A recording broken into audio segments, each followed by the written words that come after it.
Live from News Channel 8, this is Toyota Sports Talk. The clock is ticking, my friends. Another NFL season right around the corner. We're going to do something a little different tonight. This show is all about fantasy football, sleepers, overrated, and must-have players, and which Redskins players to own this season. All that and more coming your way on Toyota Sports Talk. And with that, hello everybody. Welcome to this Friday edition of Toyota Sports Talk. I'm your host, Scott Abraham. Thank you for tuning in. Football fans, fantasy football fans, this show is for you tonight. In a moment, I'll be joined by WTOP sports anchor and fantasy sports analyst with SiriusXM Fantasy Sports Radio, Chris Cichon. But as always, this show is all about you, the viewers. We need you to call in for our question of the night. Fairly open-ended here, so go with it any way you want. What are your fantasy football questions for the upcoming season? Players to own, players to stay away from, drafting strategies, researching players. We will give you some of those answers. Give us a call, 703-387-1020.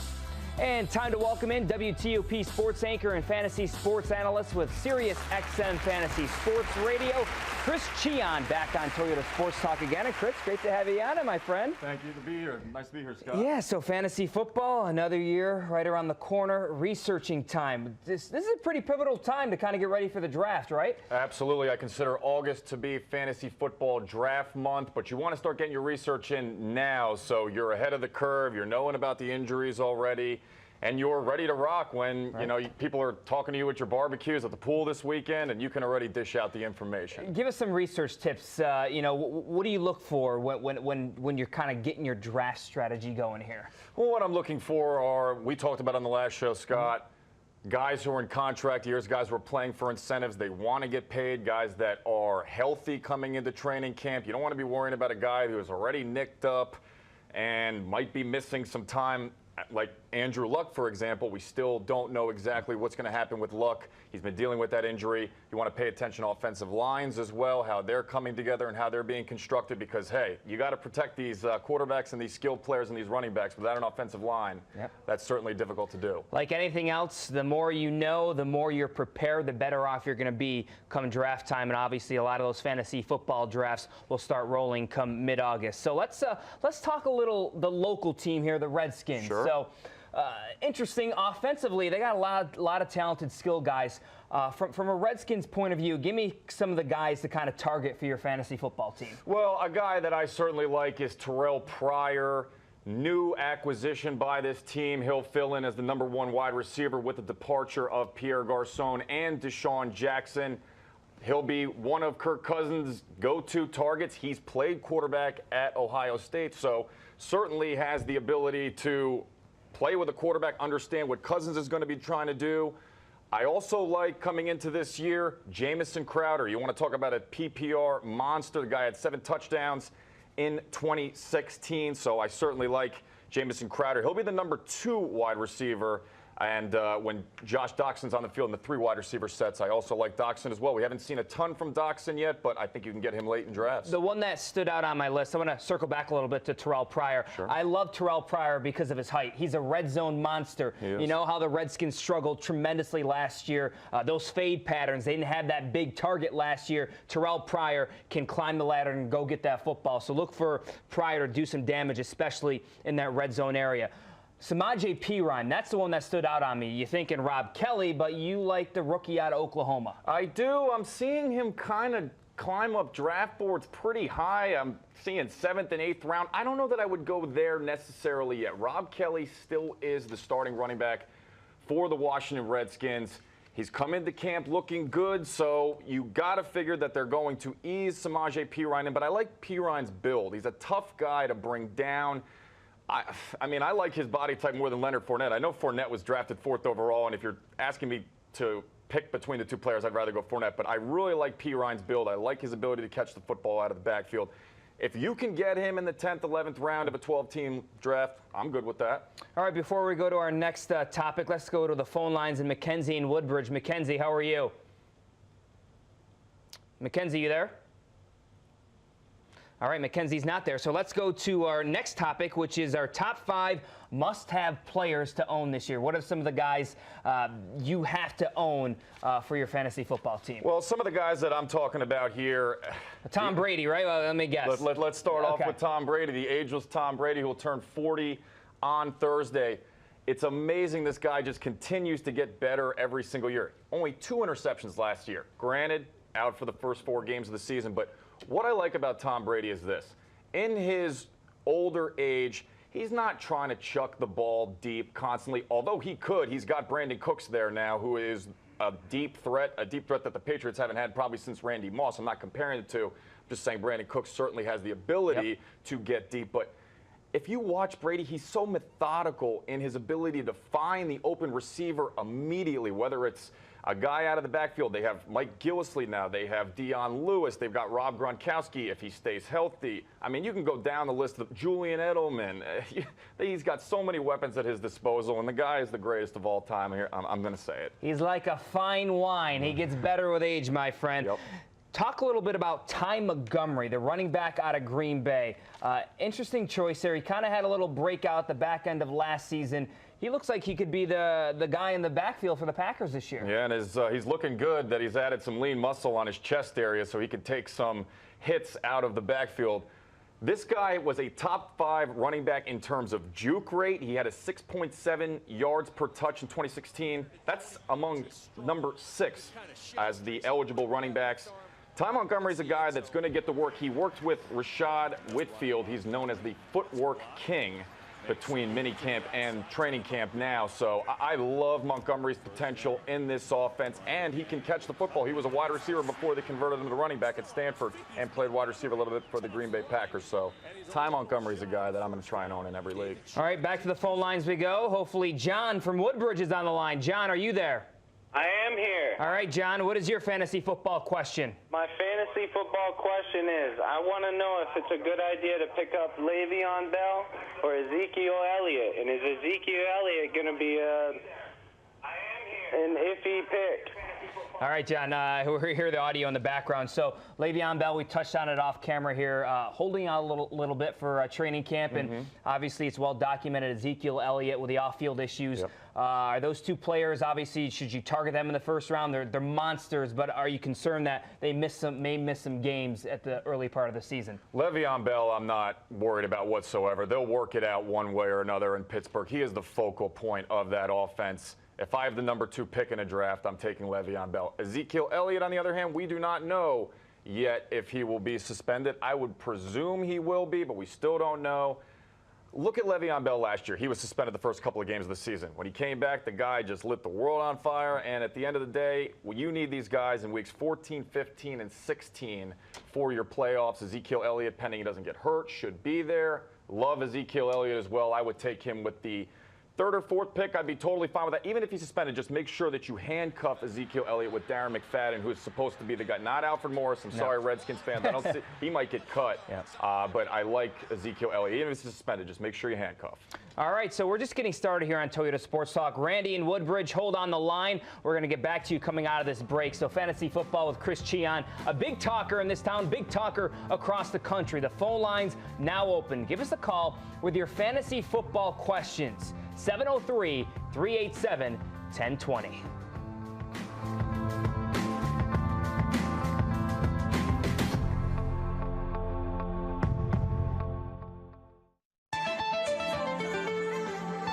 Welcome back to Toyota Sports Talk. What are your fantasy football questions for the upcoming season? Players to own, players to stay away from, drafting strategies. We're going to give you some answers tonight. Give us a call, 703-387-1020. And welcome back to this Friday edition of Toyota Sports Talk. We are joined by WTOP sports anchor and fantasy sports analyst with SiriusXM Fantasy Sports Radio, Chris Cichon, and you can watch him on WTOP on Saturday nights at 15 and 45 after the hour. Our next topic, let's go to sleepers. So these are some of the players that they're gems. They can win you the league if you hit on them in the draft. Who do you like from a sleeper aspect? Well, let's talk about Tyler Lockett first of the Seattle Seahawks. Last year, if you said he would have been a sleeper, no one would have believed you because he was a hot name 4th-round pick at some drafts. I saw Tyler Lockett going this year. You know, I think that you can get him a lot later. Last year, he had only 41 receptions, 597 yards, 1 touchdown. Certainly a disappointment. So he'll be all down on draft boards. I like a healthier Russell Wilson in this offense. He's got Doug Baldwin there as well, Jimmy Graham. I'm on this Seattle team. And remember, if you're in a return yardage league, he gives another Lockett's a returner. He can rack up those return yards, so that's a certain stat that you want to look for if you're in those return leagues. Another guy I like on this list, he may not be a sleeper anymore, the Ravens running back, Terrence West. We know about Kenneth Dixon. He is out for the season. He was supposed to steal some carries, be the backup to Terrence West. He's done for the year, so he's going to be the bell cow for that Ravens backfield. There's so many things I like about Terrence West this year. Mainly, as you mentioned, Scott, no Kenneth Dixon for the entire season. And Danny Woodhead, who they acquired. Third down back. It's a third down back, a guy who's more of a pass catcher. Terrence West is going to run between the 20s, get those grinded out yards. And he looked good as a feature back with the Ravens. He's a hometown guy, went to Towson University like myself. So Terrence Go Tigers. That's right.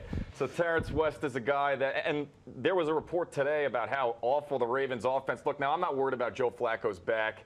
But if anything were to happen, Ryan Mallett's an atrocious football player, and I just think they would have to really rely on Terrence West. I love the work that he's going to be getting this year. When it comes to drafting my team from a personal aspect, I tend to stay away from rookies. And looking at your list, you're not scared of these rookies, and one of your sleepers is this Kareem Hunt, rookie out of Toledo, and he's going to be in that Chiefs backfield. The only thing I'm concerned, he has a lot of competition. Spencer Ware, Charcandrick West. Why do you like this rookie maybe becoming the feature back in that Chiefs offense? Well, he's Marshawn Lynch light, as I would say. The guy looks for contact. He can run in between the tackles. And Spencer Ware, what did he really do last year that impressed anybody? He had one game over 100 yards, really failed to take ownership of that. And neither did Charcandrick West when Jamal Charles was out for the whole season. So I like rookie running backs more so than any other position on the offensive front, whether it's wide receivers or tight ends. I'd go with the running backs because they can kind of pick up the offense right away. And Alex Smith is not going to beat you with his arm, so they're going to need to rely on the run game. So certainly Kareem Hunt, record setter at Toledo. I like him. Let's transition over to your most overrated players, players that get a lot of noise, get a lot of hype, maybe not necessarily deliver in terms of fantasy purposes. Your number one guy on the list, Redskins fans are going to love this. Des Bryant from the Cowboys. That's you think right. he is overrated? I certainly do think he's overrated. Never has ranked higher than 7th in targets. That came back in 2013. He's battled injuries the past 2 seasons, missing 10 total games. He just, to me, this is a team that Dak Prescott is not going to throw the ball deep. They want to run the football with Ezekiel Elliott. Here's a stat right here. Only 38 passes for the Dallas Cowboys last year traveled 20 or more yards through the air. The big play potential was not really there for Des Bryant. And Cole Beasley is a target monster. You still have Jason Witten. Des Bryant, for where he's going in drafts, no thanks. Another wide receiver, a local guy, good counsel grad, Stephon Diggs, went to Maryland. Wide receiver now with the Vikings. Not necessarily high on him, are you? I don't like him in Pat Shurmur's offense. Just 7 touchdowns on 196 targets in his career. And they have a plethora of options there in Minnesota. Adam Thielen, Laquan Treadmill. Remember Michael Floyd? He's now with Minnesota. Sam Bradford, can you think of a more definition of an average NFL quarterback? Unless you like Sam Bradford. I think the biggest issue with Stephon Diggs is the guy getting him the football. Yep. If he was with a star quarterback, a Rodgers or Brady, I think it might be a different story. Am I wrong? No, I certainly agree with that. Plus the injuries, Scott. I mean, guys who get injured again typically. And when he was on the injury report last year, he averaged only 4 catches a game. When he was off of it, 9 catches. So when this guy's playing nicked up and he's a smaller guy, which will happen often, it's just not somebody I'll be taking in drafts. All right, we have a lot more to discuss here on this fantasy football show on Toyota Sports Talk. We're going to get to contract year players, and that's going to be interesting because you always want to target those guys that maybe have some extra incentive to play for with being on those one-year deals. So give us a call with those questions, 703-387-1020. Fun's just beginning with Chris Cichon, our fantasy football guru, coming at you on Toyota Sports Talk.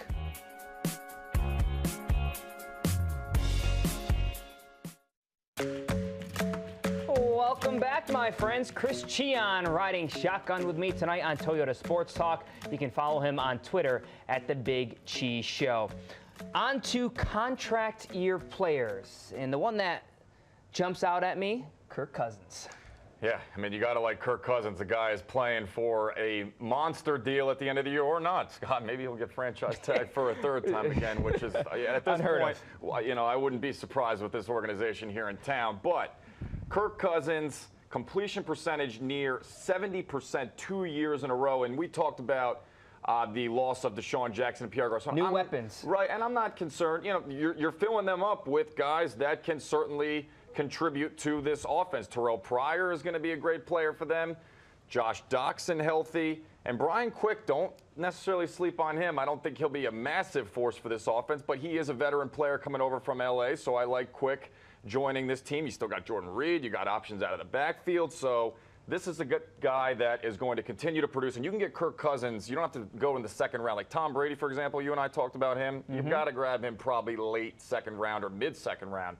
Kirk Cousins, you can maybe wait till the 7th, 8th round while you load up on running backs and wide receivers. At the wide receiver position, you're going to Philly. Alshon Jeffrey, new addition to that Eagles offense, has got a young quarterback there in Carson Wentz, but should be a pretty good offense because opposite him, he's got Torrey Smith, and he also has Jordan Matthews as well. So a lot of mouths to feed, but you like Alshon Jeffrey here. And he's got almost $5 million in incentives if he performs for Philadelphia. Carson Wentz is a guy that I believe, I'm a believer in him. I'm on the Wentz wagon. He'll continue to rise. And Alshon Jeffrey, if you watched today, he was making some circus catches. He is a guy that when you're in the red zone, I hate this route and I get mad every time the Redskins do it. But if you truly want to throw that back of the corner end zone fade, Alshon Jeffrey is your guy more so than anybody else in this offense. Climb the ladder, big fella. So I think Alshon's a nice pick. All right, let's go to the phone line. Sean in Hancock. Sean, you have a fantasy football question. Yes, sir. How you been? Good. How are you?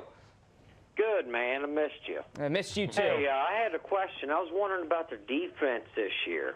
Okay, so defensively on the fantasy football, that's usually a late... Yeah, defensively. I picked them to start the year last year, and I had to switch around. Yep, great question. Still won my league, but...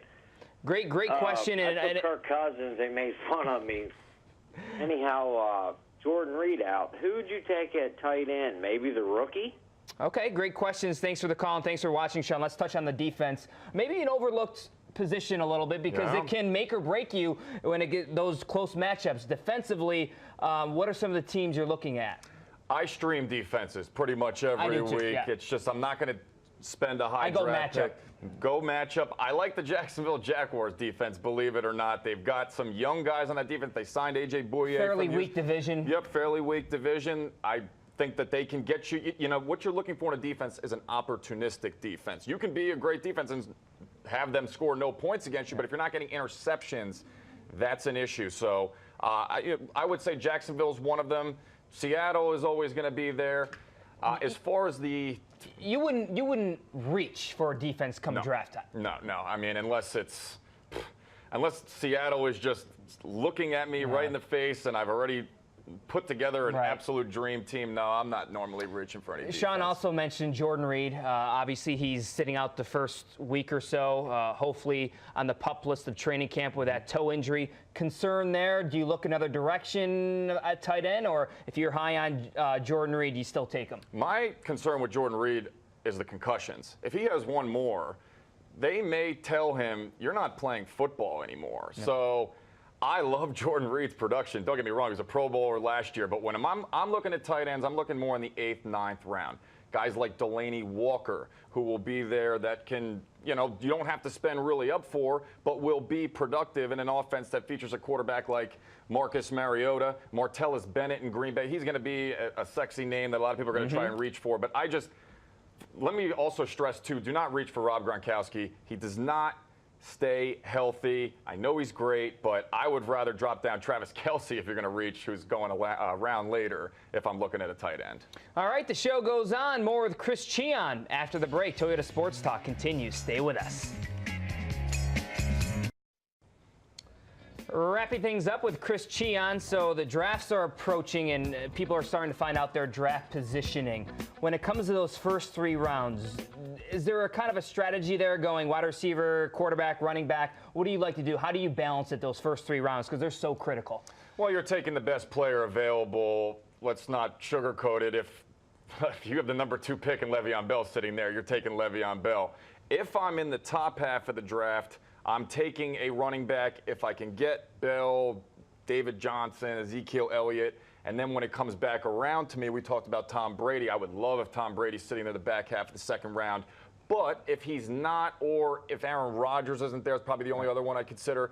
I'm pretty much going to stick with either 2 running backs and a wide receiver or 2 wide receivers and a running back. Awesome. Terrific show. Hopefully we'll have you on before the season starts going in September. Chris, thanks again. Thank you, my friend. Appreciate it. And I appreciate you all for watching. We hope you have a great weekend. We'll see you on Monday for another edition of Toyota Sports Talk.